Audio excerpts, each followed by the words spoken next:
Welcome, everybody. Those of you in the audience here, we do have some intrepid souls who have made it out on this cold and COVID-free night, let's hope, here in Memorial Hall at Chadron State College.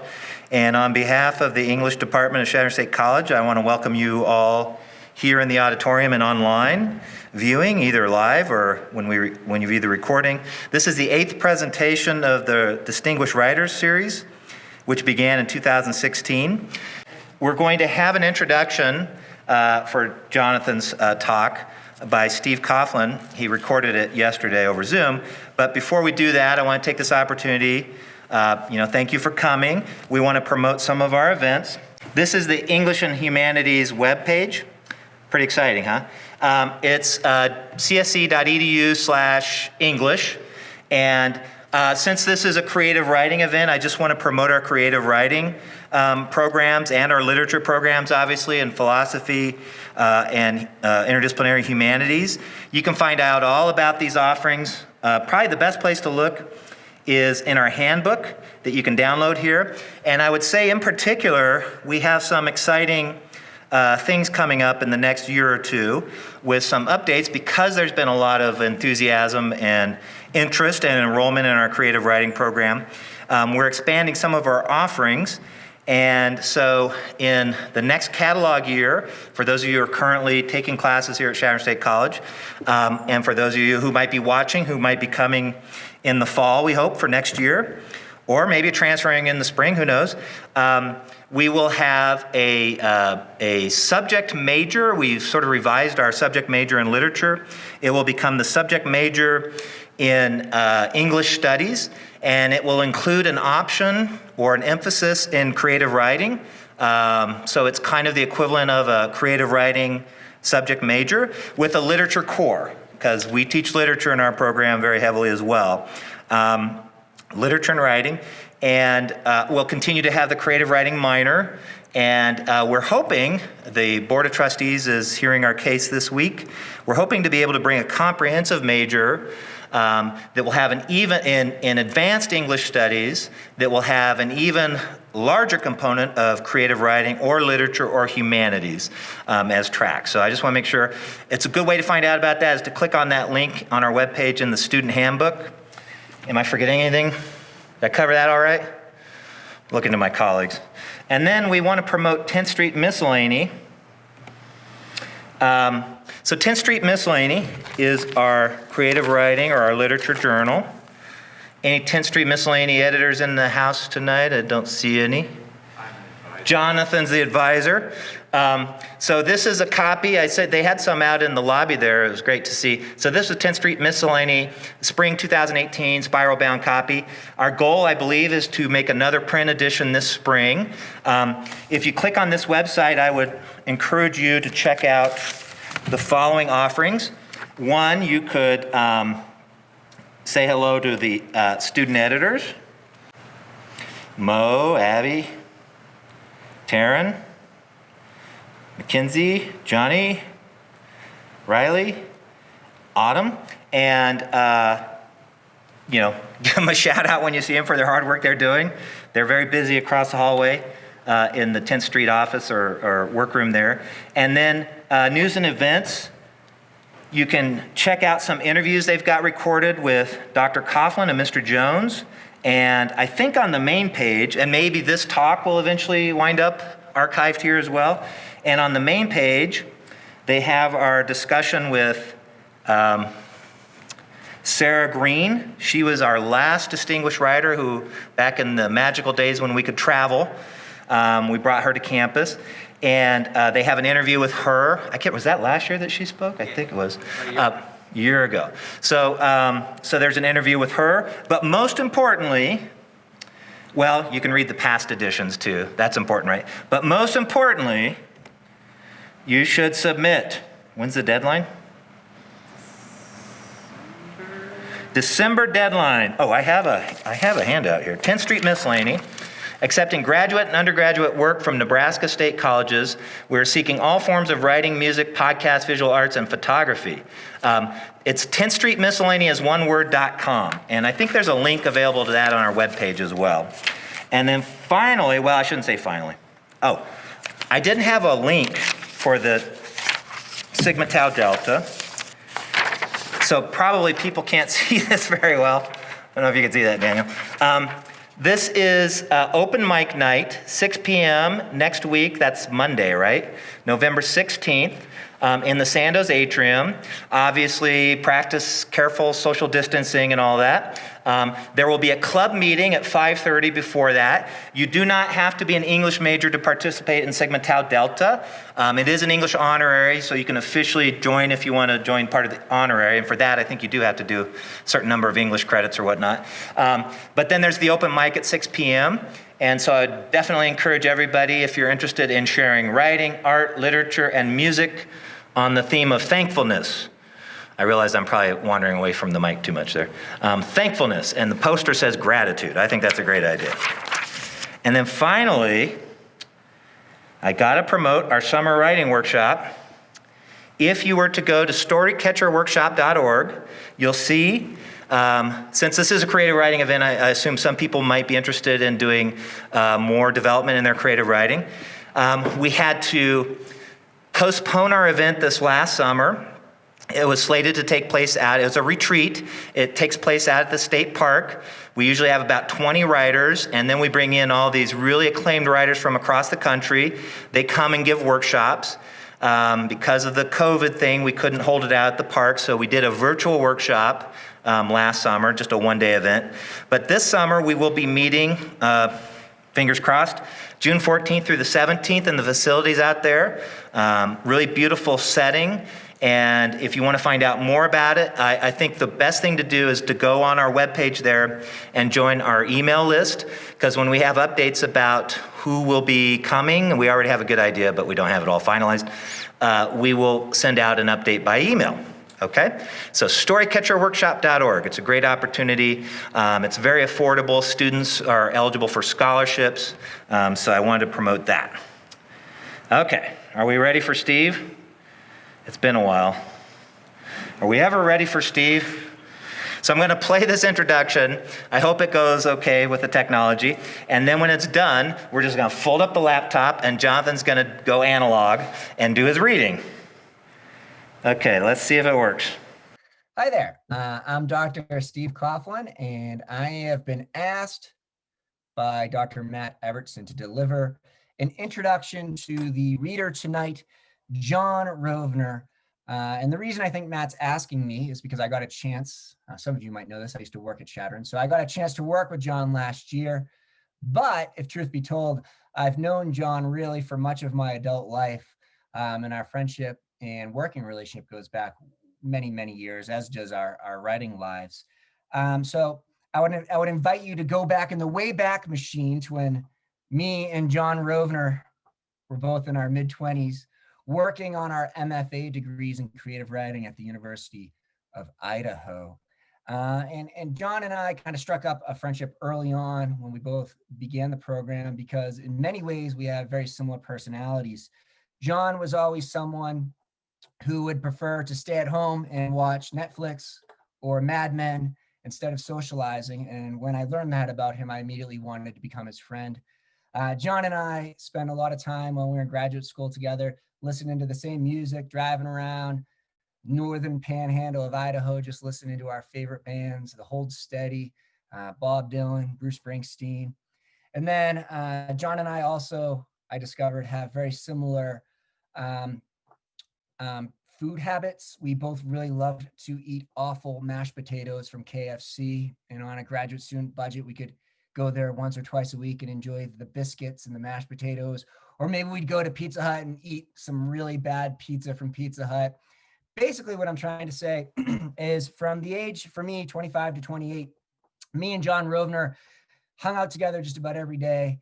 And basically, because we weren't the most social people, we just sat in John's living room, my living room, eating bad food and watching Mad Men. And it was some of the greatest experiences of my life.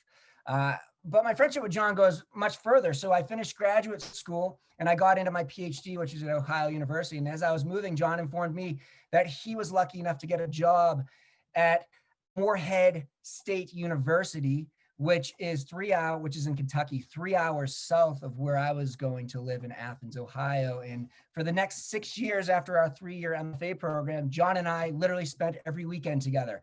I'd drive up to his place one weekend, he'd drive to mine. And basically we did the same exact thing.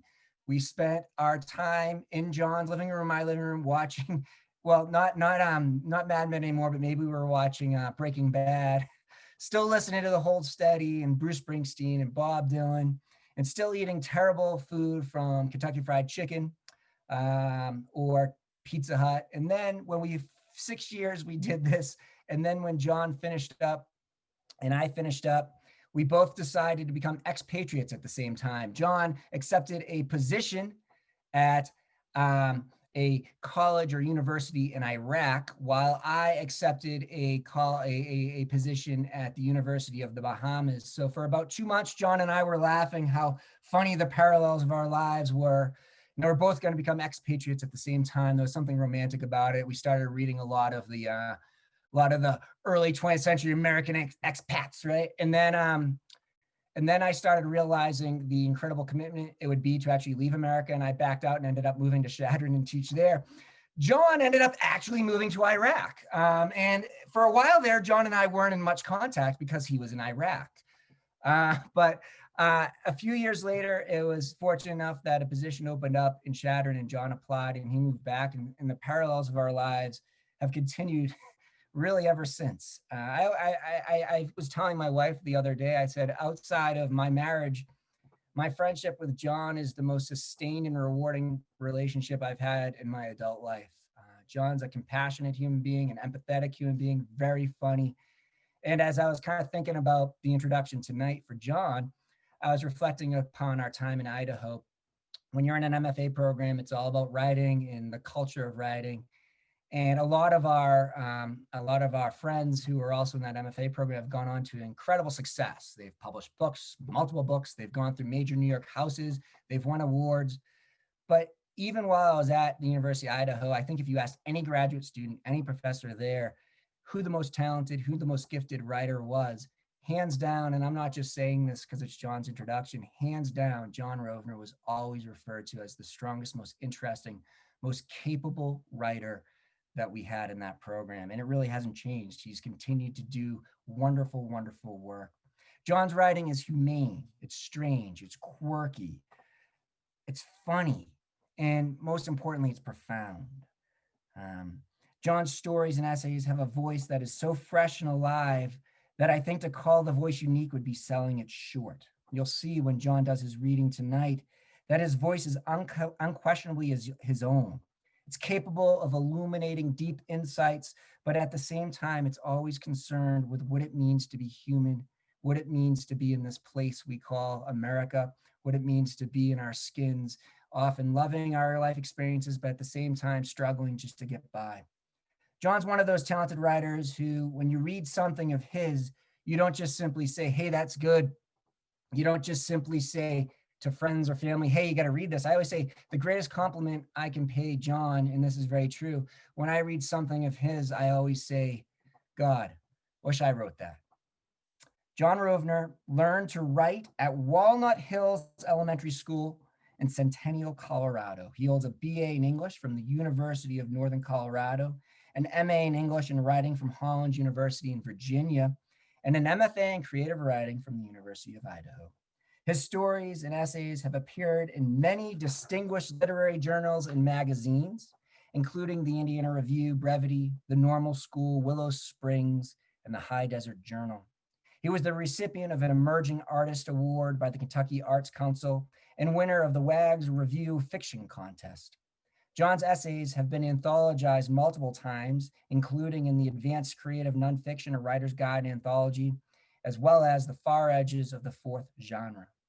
Before moving to Nebraska, he spent 6 years teaching at Morehead State University in Eastern Kentucky and 3 years at the American University of Iraq. It's my pleasure to welcome John to read tonight. I'm looking forward to, I'll be zooming in, John, at 7 o'clock as long as our little daughter goes to bed on time. I hope you're doing well. I hope you're all well. I would just say as a side note for those folks who that I knew in my time at Chadron, I miss you all. I hope you all doing very, very well. John, you're not just a great writer, you're probably my best friend. I wish you luck tonight. That's it.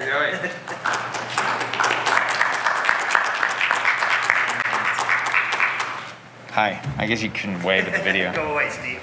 Yeah. That was mostly lies, but it was very nice. And that counts as brevity from Dr. Coughlin.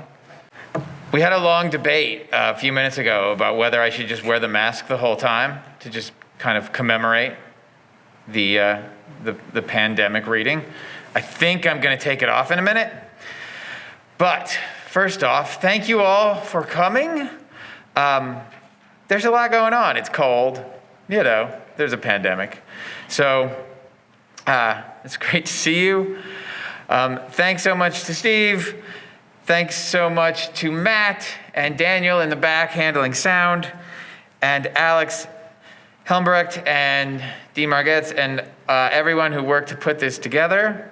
So obviously, if I embarrass myself tonight, some of the blame goes to them. But no, I'm thrilled to be here. It has always been my dream to give a reading to a room full of masked people. It's just like we're a secret society of bandits or something. All right, I'm done with the mask.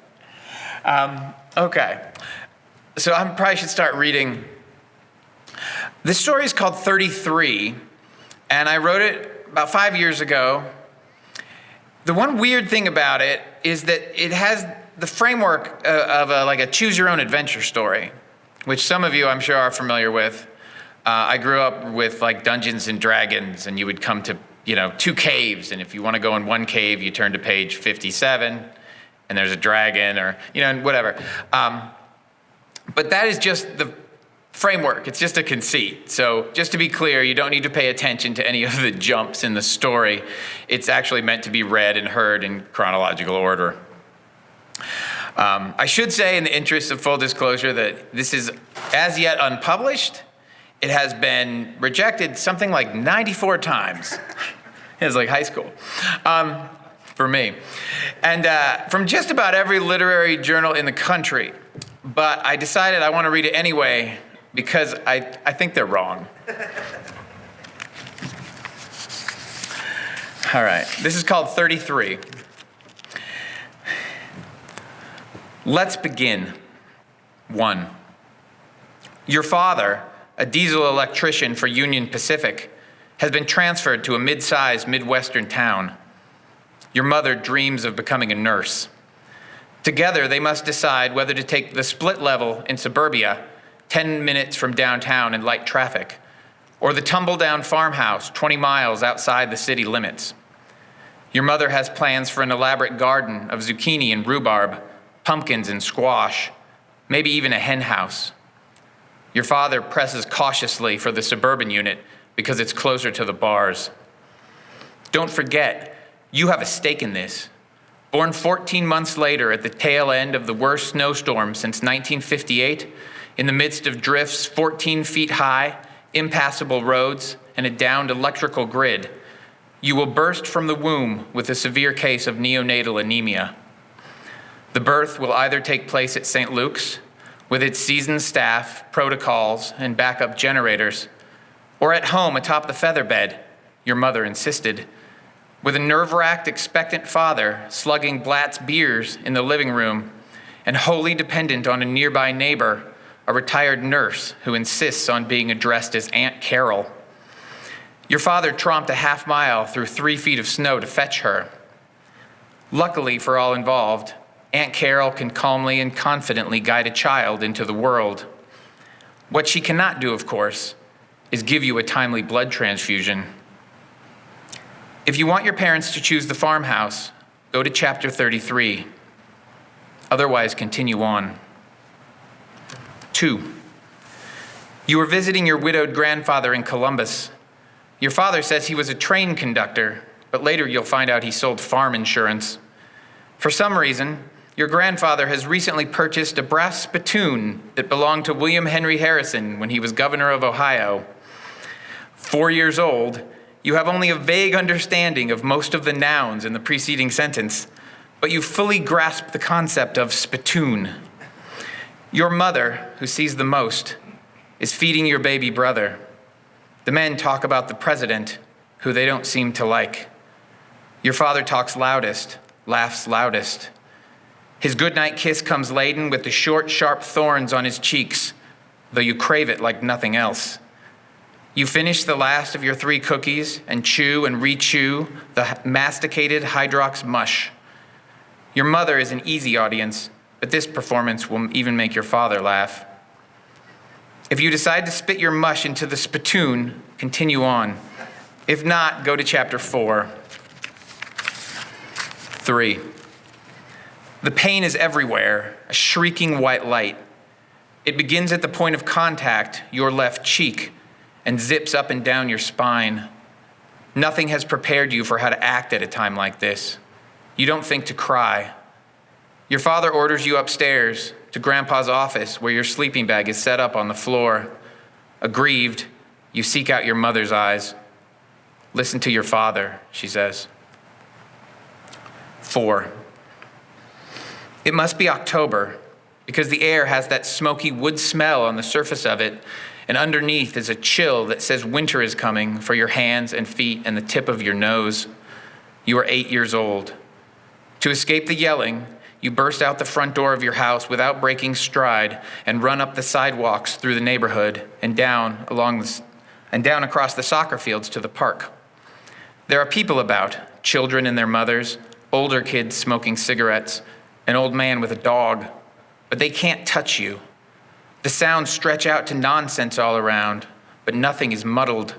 What could be more clear, more simple? You just run. And before you explode, you crawl into a dirty culvert under the road. You calm down there. With your butt soaking up an inch of chilled rainwater runoff, you sit in the very center, under the road, so that if anyone comes to one side, you can scamper out the other. No one will come, because no one is chasing you, but it's nice to have an escape plan.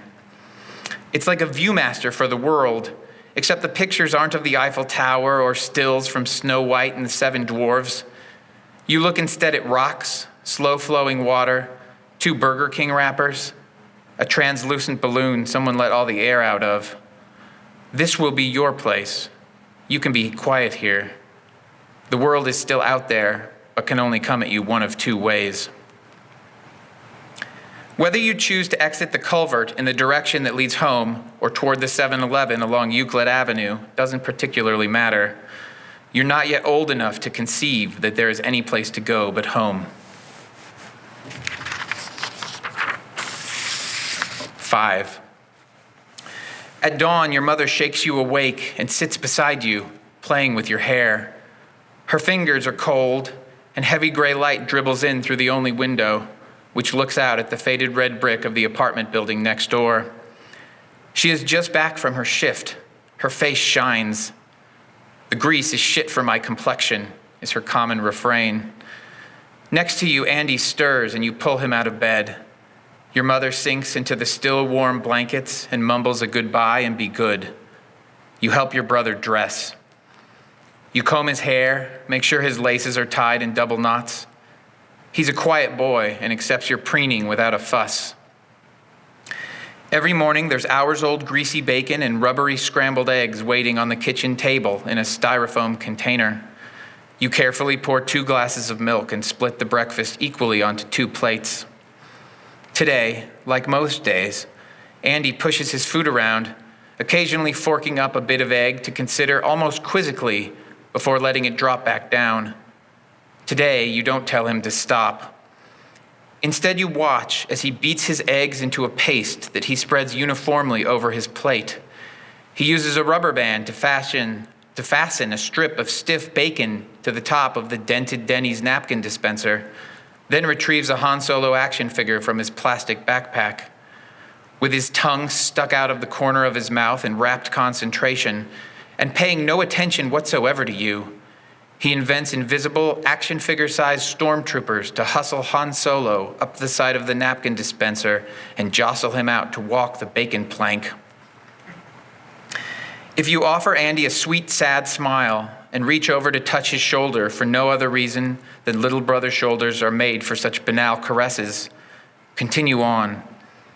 If you call him an impossible retard who's too stupid to even eat his damn breakfast, well, maybe it won't matter in the end. Either way, you will remember this for the rest of your life. 6. Flush with the silly confidence that comes near the end of high school, you begin dating Jordan, who is sweet and a little weird, who wears torn jeans and old Pink Floyd t-shirts. You become each other's everything in the space of 2 weeks, falling in with a swiftness that will seem unfathomable when you are but a few years older. But now, today, you promise and pledge and spout words of adoration as though they've never been spoken in the history of Earth. Every future happiness seems possible, at least at a certain time of night when most of the world is asleep. Under a scratchy blanket, you huddle together in the back seat of Jordan's father's army green Ford Granada in the parking lot of the King Soopers and share a pint of Rocky Road ice cream with a plastic spoon. In the mornings, you remember that Jordan is going to college in Connecticut. You were conditionally accepted into a second-tier state school. You tell yourself this is just one of life's prologues, a thing that will fade and lose its shape and meaning. But sometimes you wonder, you've been lonely for so long. 7.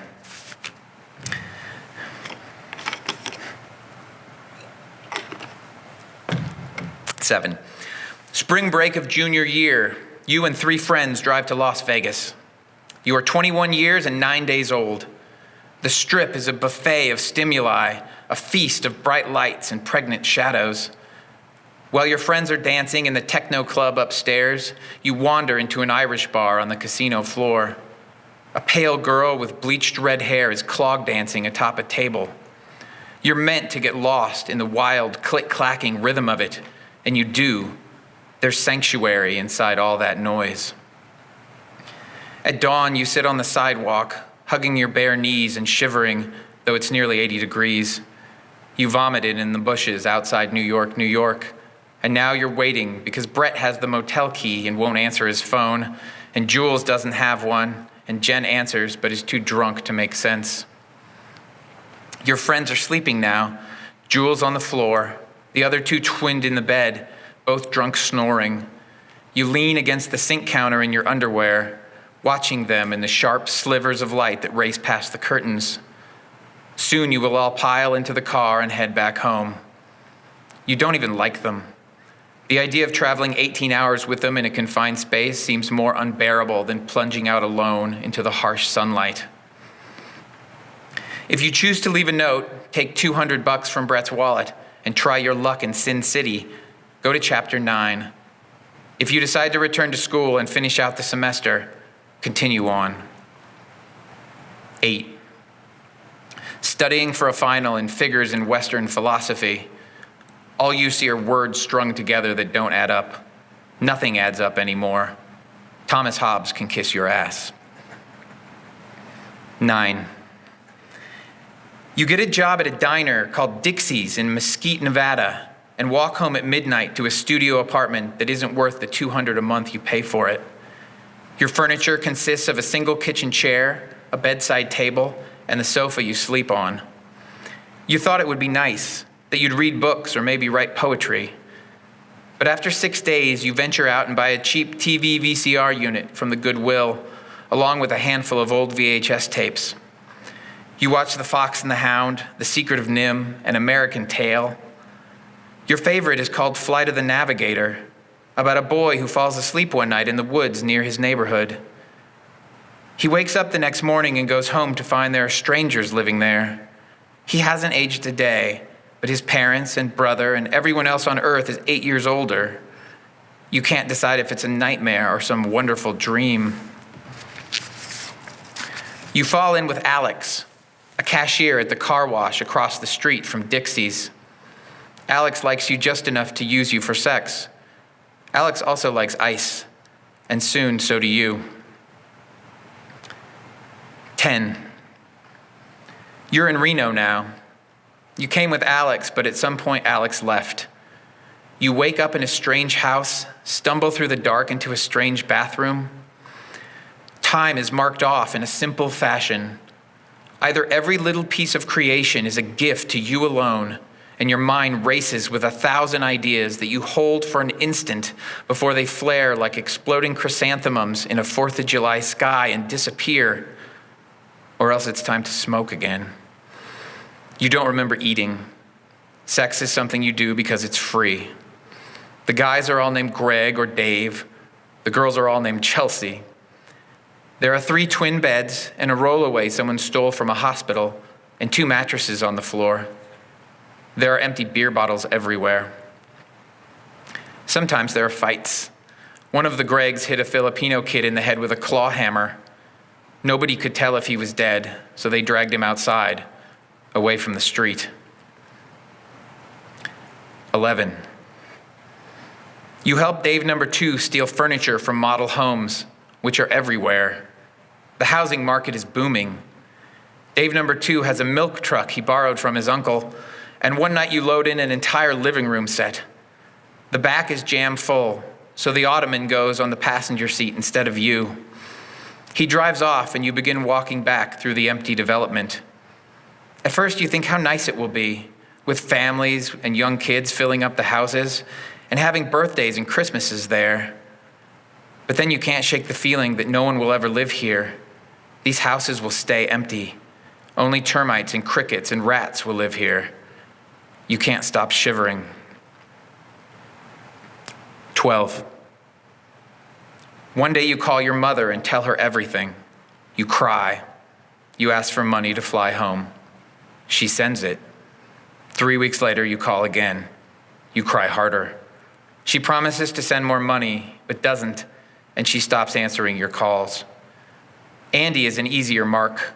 He still lives at home and delivers pizzas at night.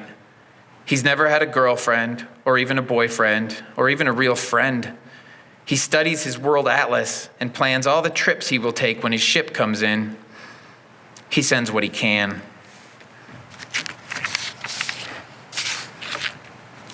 13. You rarely go more than a few blocks from the apartment that you share with Lindsay. You've become very protective about which streets are yours, which streets are safe. Both you and Lindsay have enrolled in Truckee Meadows Community College. Not all of your credits transfer, and it will take 3 semesters to earn an associate's degree in business. You met Lindsay at the program. You are good for each other, but you are not friends. Because you walk together to school, people assume you are lovers. But she has found God. Trying to talk to her about how you feel is like talking to a tree. After graduation, you get your own apartment and a job working the counter at the Alamo Rent-A-Car in Reno Tahoe International Airport. 6 years pass. 14. Your brother calls. It's nearly 2 a.m. You're tired of these calls that often last an hour and always come to nothing, and you've got work tomorrow. He wouldn't understand that. If you answer the call, continue on. If you choose to ignore it, you will never find a way to forgive yourself. 15. Andy is barely coherent. Sometimes he shouts, but never at you. He keeps returning to a train that he says left the station without him. And the train goes everywhere, up along the Alcan, through the Yukon, with a stopover in Whitehorse for a good meal and a beer. And it crosses like a rainbow above the Bering Strait in a beautiful arc and chariots its lucky passengers into Siberia, to Marble Gorge in the Kodor Mountains, where you can see the shacks and stone cells of the Borsky Gulag where the prisoners mined for uranium to build a bomb. Just a quick look around and a cup of tea, pose for a few photos, and then on to Minsk to tour Pishkalani Castle. There's a whole world out there. I earned my ticket, Andy insists. I deserve to go. He tells you he loves you. This matters. 16. At the time of his death, Andy was winning his fantasy football league. As a tribute to him, you decide to finish out the season. Your brother's team, the Pot Tamales, finishes in 4th place. 18. You're on a date with Robin, who is very excited to tell you about Dharma and Adharma. The problems of the world, from genocide to lower back pain, can apparently be chalked up to disharmonious vibrations. It's the stupidest answer to the problem of theodicy that you've ever heard, but you're lonely. It's been a long time since anyone showed interest in you, and nobody cares that you had a B+ in philosophy before you flunked out. After a flavorless half hour in bed, Robin asks if you have anything to eat. You blink, struggling for a moment to recall the exact set of circumstances that led to this strange person lying beside you in your own bed. Cheese and crackers, you say finally. Robin returns, bemused or annoyed, holding a sleeve of Ritz crackers and a can of Easy Cheese. Robin tells you you aren't a serious person. It's hard to disagree. 19. 2 months later, you're married in a simple ceremony at Chapel of the Bells, a little white house a few blocks from downtown. You honeymoon in Napa and dine in eco-conscious restaurants with names like Farm and Table. Robin is very particular about food, but has good qualities too, like always needing you around and saying I love you heatedly and often. And it's better than being alone. Robin thinks you have a blockage that's affecting the functioning of your aura, chakras, and meridian energy systems. You never believe it, but it's hard to get exercised about an ideology based on deep tissue massage, kale smoothies, and quiet time. 20. One night you return from work to find a gift-wrapped shoebox on the counter. Robin watches with an opaque expression as you tear open the box to find the wrapper from a quarter-pounder with cheese you had eaten last week and too carelessly hidden under the other trash in the bathroom bin.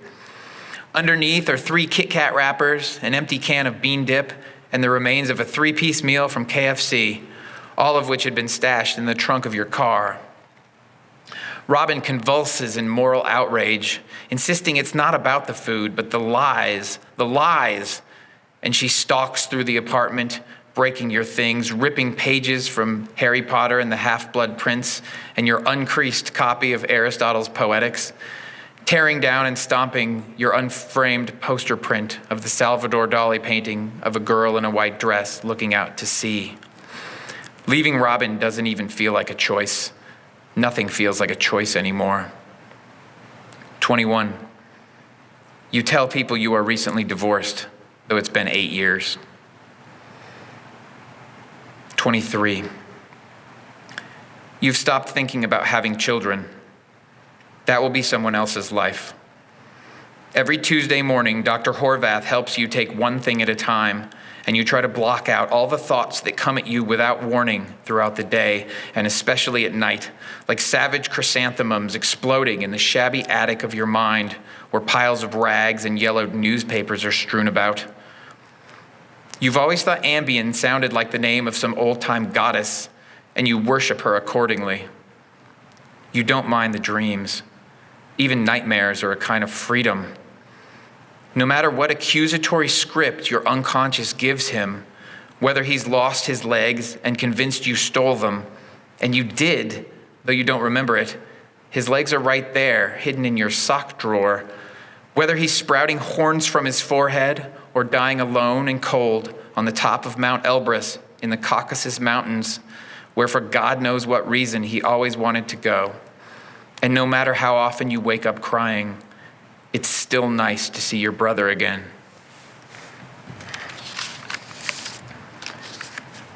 24. You spend more and more time online. What kills the hours is stimuli, call and response, the basic joy of someone, somewhere, responding to what you are putting into the world. Without social networks to speak of, you fall into the trough of comments threads on a variety of political and pop culture websites. You are not opinionated, but it feels good to have anyone agree or strongly disagree with your thoughts. You make friends with Brigadoon, Jip Jap 57, and R.I.P. Cheese. The latter seems to follow you, or you follow Cheese, across subjects and websites, from culture and politics to scandal and faux outrage. You find each other in the crowds. Over many months, with a fortuitous hint given here and a delicate intimation received there, you discover that the flesh and blood human behind the moniker lives only 3 hours away in Redding, California. You know that driving 200 miles to meet a stranger is a surefire way to end up at chapter 33, but you don't even care anymore. You've been lonely for so long. You continue on. 25. Peyton works for a moderately successful desktop publishing company, but works from home, a sufferer of what you later learn is officially called social anxiety disorder. Going out to dinner, making small talk with strangers, or a transaction as simple as paying the pizza delivery boy can quickly lead to stammering and nausea. It's not agoraphobia. Peyton loves the outdoors and has an irrepressible pug named Sideshow Bob that demands long walks and hour-long sessions of tennis ball fetch. This condition is not exactly endearing, but you understand, and you feel the connection right away. It's not passion, but you're too old for that. Passion is a game for children, and exhausting besides. 27. You enjoy many of the same television programs. You enjoy many of the same foods. You enjoy having someone to come home to. Call yourself blessed. It might even be true. Peyton is a roommate that you also love. That's not nothing. It's not everything you wanted, of course. For all those many years, you were certain that someone, somewhere, had promised more. But if there were broken promises, you can't remember who made them. Somehow it all passed you by, and you are amazed at how quickly 3 decades can pass in a whirlwind of simple days and calm nights. There is such a thing as melancholic happiness. You keep a garden. You go antiquing on the weekends, and your house rapidly fills up with delightful trash that for whatever reason wasn't discarded long ago. A Domino sugar carton from the 20s, an old skee-ball ticket from Riverside Park in Chicago, a broken Hermes typewriter. After the pug dies of old age, you get a new pug for 8 years, cancer, and then another for 14. You love them all. When Peyton dies, you are not devastated. 28. When you begin breaking down, you sit with a lawyer and appraise your full worth. With the sale of the house and car, the cashing out of a 401k, and Peyton's life insurance, and minus various outstanding debts, you will be left with an estimated $480,000. This will not buy entry into a first-rate facility, but you know there are people who have it much worse. In the public clinics, the best you can hope for is a padded chair to sit in and some background Mozart while they inject your cocktail. Peyton thought it all unnatural, if not sort of gross, and would have preferred that you avoid this newfangled virtual end-of-life nonsense. If you had died first, perhaps Peyton would have left the entire estate, such as it was, to the Humane Society or some other worthy cause, and wound down in fits and starts in a traditional facility surrounded by like-minded patients and decay. But this is your choice. 29. The more expensive versions, as you know, are mostly a matter of detail. Your virtual tour guide makes no secret of this. We won't tell you that Asphodel Meadows is the premier VR end-of-life provider. Erewhon Gardens, for instance, advertises the freedom to choose from a variety of era-specific Band-Aids for your child's skin knee and has no less than 18 shades of white Pratt & Lambert paint for the kitchen, from eggshell to dove feather to old lace. But here at Asphodel Meadows, we don't believe in corporate sponsorship, and we aren't interested in giving you the minutia of life. What we offer is splendor and satisfaction, not every detail in its place, but true experience, the panorama of a full life. You have taken the virtual tour a dozen times and seen the brightly lit warehouses of bunk beds that allow for maximization of guests. It's not something they hide anymore. Federal end-of-life laws demand strict transparency, and Asphodel Meadows has a good reputation in this regard. A popular advertising campaign presents variations of a sepia-toned snapshot of husband and wife bunk bedding together. The piano music alone could break your heart. The room is well heated. No company dares to skimp on utilities after the scathing report on an EOL facility in Billings where patients had developed blisters from second-degree frostbite. At Asphodel, temperatures are set to 66 degrees and orderlies are on hand 24 hours a day. The orderlies are mostly Bangladeshi, and in the footage you've seen, they seem competent, if not exactly kind. And never trust anyone who tells you competence isn't worth more than kindness.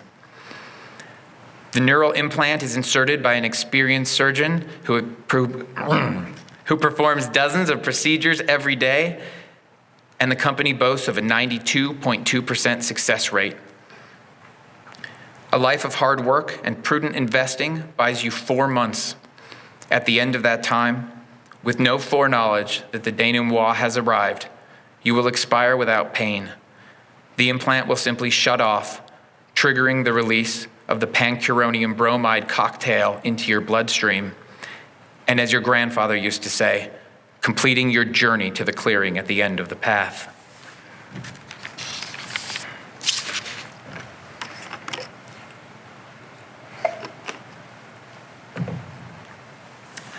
"30. You spent your last night alone at the Ritz Marriott. A car from Asphodel Meadows will pick you up in the morning. The house has been sold and your belongings donated to various animal rescue nonprofit organizations.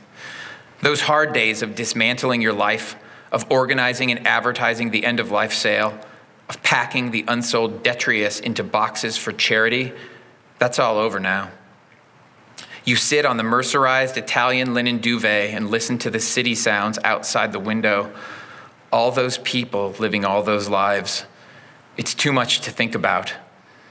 You order the most expensive meal on the room service menu, summer flounder with a maple syrup glaze, served with avocado salad, and for dessert, rare Ecuadorian chocolate and a real Cavendish banana. You eat the chocolate, but only pick at the rest. Nothing has prepared you for how to act at a time like this. You take a long shower.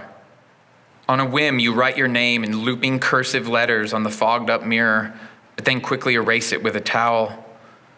You turn on the video console and search for the oldest program you can find, I Love Lucy. It aired years before you were born, but you grew up watching because there were only 3 channels back then, and late at night, before the screen signed off with colored bars till morning, the reruns would show. There was something comforting about the black and whiteness of it all. In the episode, it's Lucy's birthday, and her husband Ricky and all her friends seem to have forgotten. But in the end, there's a surprise party for Lucy at her husband's nightclub. Everyone is there, waiting, and everyone claps and whistles, and a big band plays a song written just for her. 31. In the morning, with a fingerprint, you approve the wire transfer and the amount of the agreed-upon fee. There are a few more forms to sign. You never actually see the warehouse. Instead, you are led into a comfortable induction room. Here, it's all a brisk confusion of terminology. Things are happening, and there's nothing to do but watch and wait and follow directions. The anesthesia mask is placed over your mouth and nose, just like when you were 14 and having your wisdom teeth out. And the way you came out of the gas to your mother's face, a forced smile, genuine concern, and your brother, somewhere off screen, asking, "Can you hear me? Can you hear me?" The orderly asks you to count backwards from 10.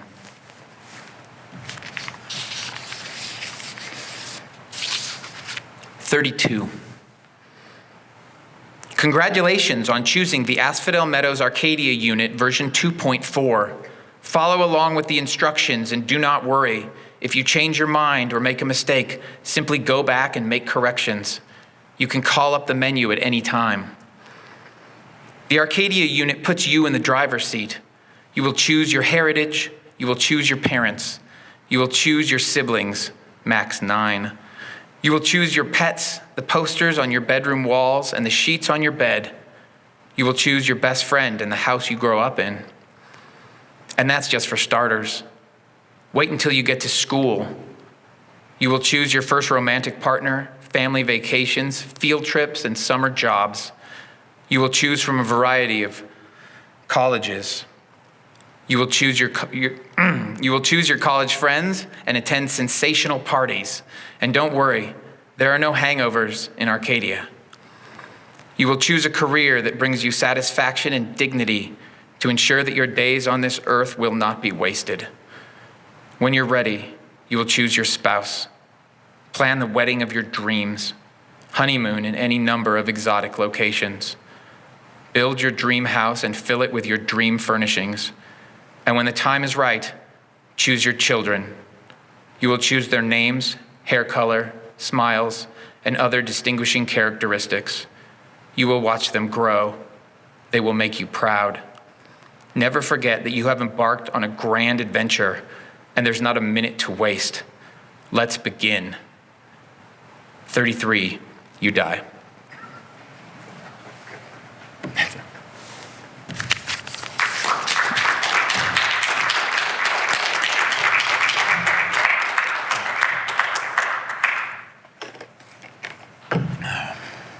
Q&A.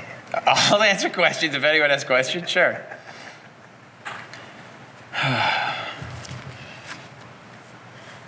if anyone doesn't have questions, I won't answer them.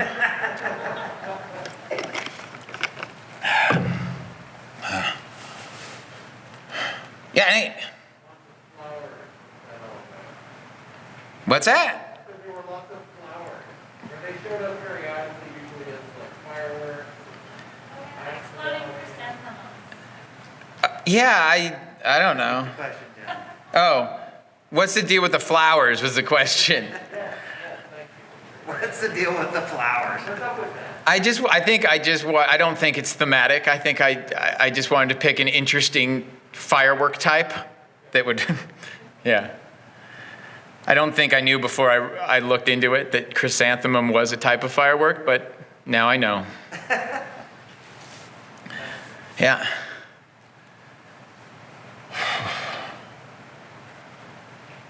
Jonathan, can you talk a little bit about, so is that, would we say that is in second person, that story? I think so. Yeah, have you written in second person before? Never. I don't think so. Okay. Yeah, I went over this in class. The conceit made it a little bit easier to enter that second person narrative, or? Yeah, I mean, it was once you have the basic rhythm of the you, you can just kind of go with it. Yeah.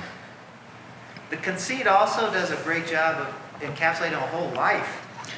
I'm pretty impressed with that. That's- like I felt like a complete cycle with this character.